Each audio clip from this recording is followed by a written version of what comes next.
Bismillahirrahmanirrahim. Assalamualaikum warahmatullahi wabarakatuh. Di sini saya akan menjelaskan cara membuat bagan ahli waris.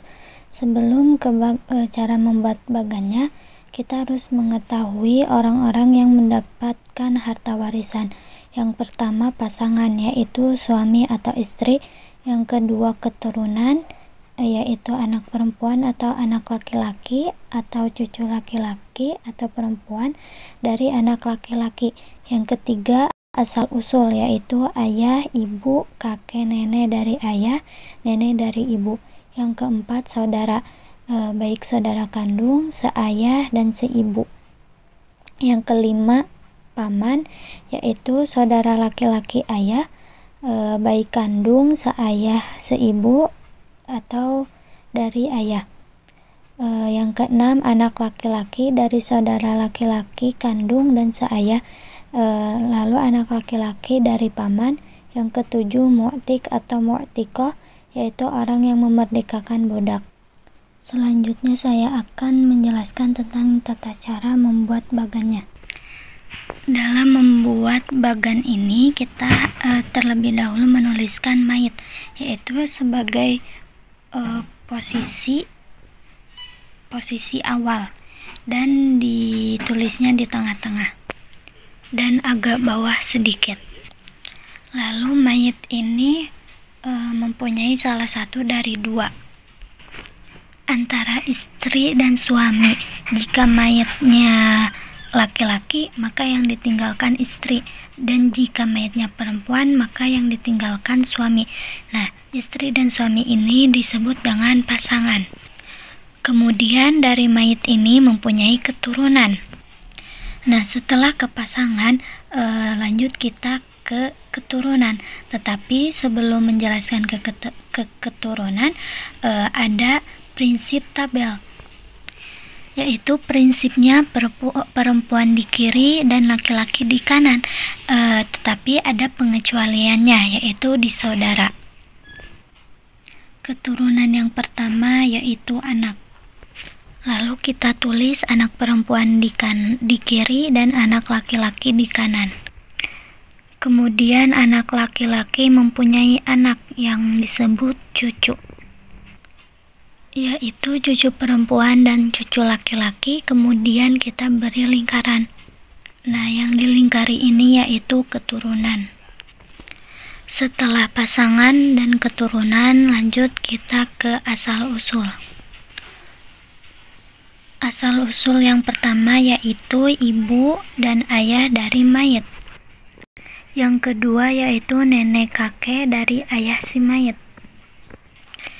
Yang ketiga nenek dari ibu si mayit, dan tidak dimasukkan kakeknya, hanya neneknya saja. Setelah itu kita, nah seperti ini. Setelah ke asal usul, kita lanjut ke saudara.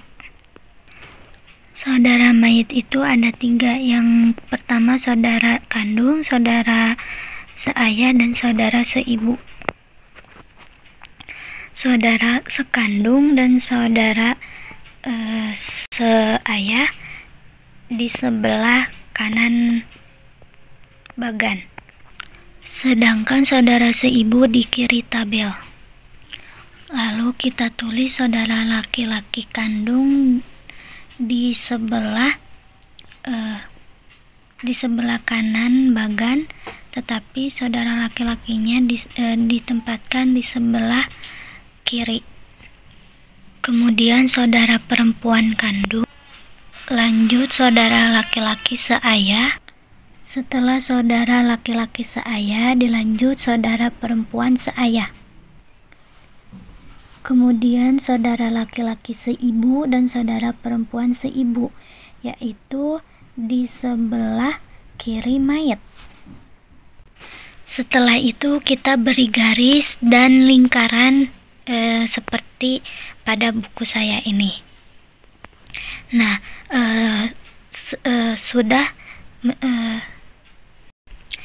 Nah, pembahasan tentang saudara telah selesai. Lanjut dengan bagian paman atau dari jalur paman.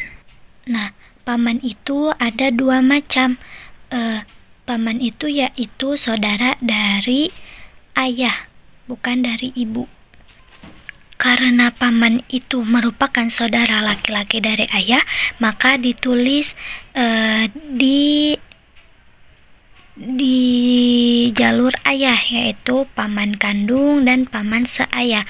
Selanjutnya kita beri garis dan beri lingkaran terlebih dahulu. Nah, seperti ini. Berarti penjelasan tentang paman telah selesai. Sekarang kita lanjut ke anak paman. Yaitu anak saudara terlebih dahulu, yaitu anak laki-laki dari saudara laki-laki kandung, dan yang kedua anak laki-laki dari saudara laki-laki seayah. Kemudian anak laki-laki dari paman kandung dan anak laki-laki dari paman seayah. Selanjutnya kita beri garis dan lingkaran. Lanjut selanjutnya yaitu mu'tik dan mu'tiqoh. Setelah kita mengetahui bagan ahli waris, ini bisa berfungsi untuk menghafal kita siapa saja yang mendapatkan harta warisan.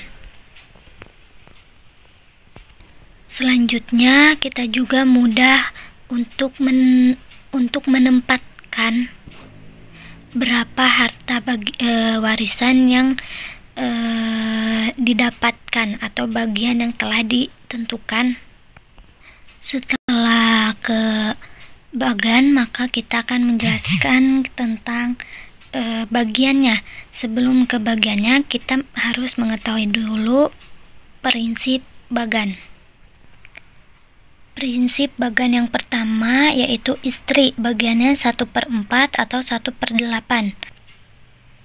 Selanjutnya kita tulis bagiannya di bawah istri, yaitu 1/4 atau 1/8.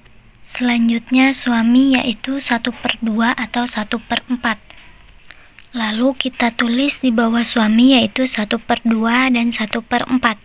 Selanjutnya yang kedua yaitu semua laki-laki mendapatkan asobah yang disebut sisa, kecuali suami dan saudara laki-laki seibu.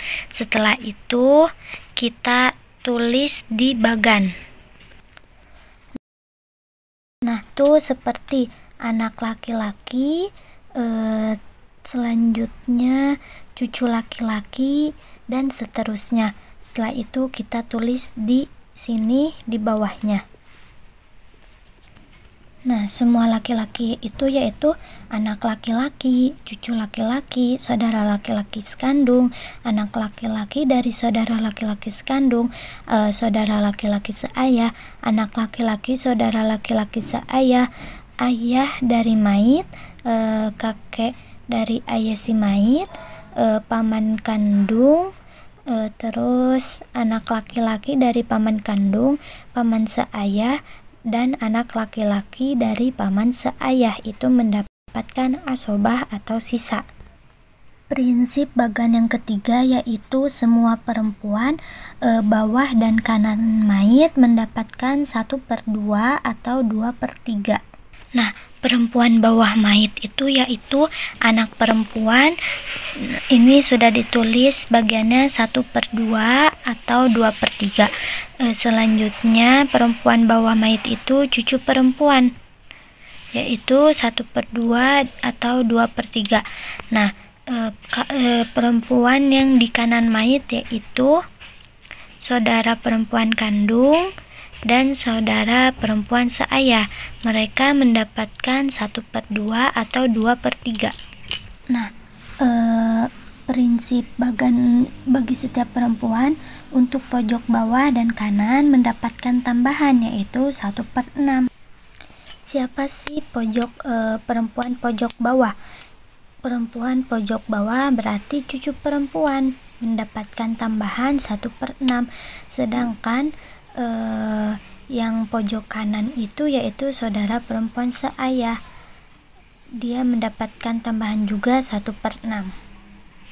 Prinsip yang keempat yaitu bapak dan kakek mendapatkan sisa.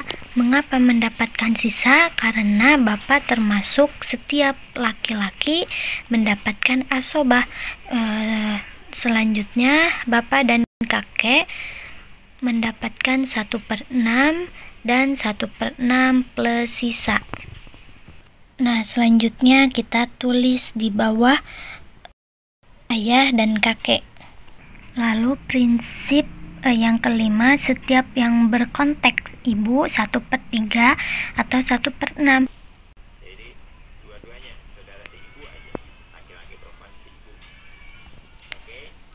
Selanjutnya kita tulis di bagannya. Selanjutnya untuk ibu saja mendapatkan tambahan 1/6. Selanjutnya prinsip yang keenam yaitu nenek dari ayah dan ibu bersatu mendapatkan 1/6. Nah, seperti ini nenek dari ibu, nenek dari ayah digabung mendapatkan 1/6. Selanjutnya prinsip keenam yaitu mu'tik atau mu'tikoh mendapatkan asobah. Demikian dari saya. Wassalamualaikum warahmatullahi wabarakatuh.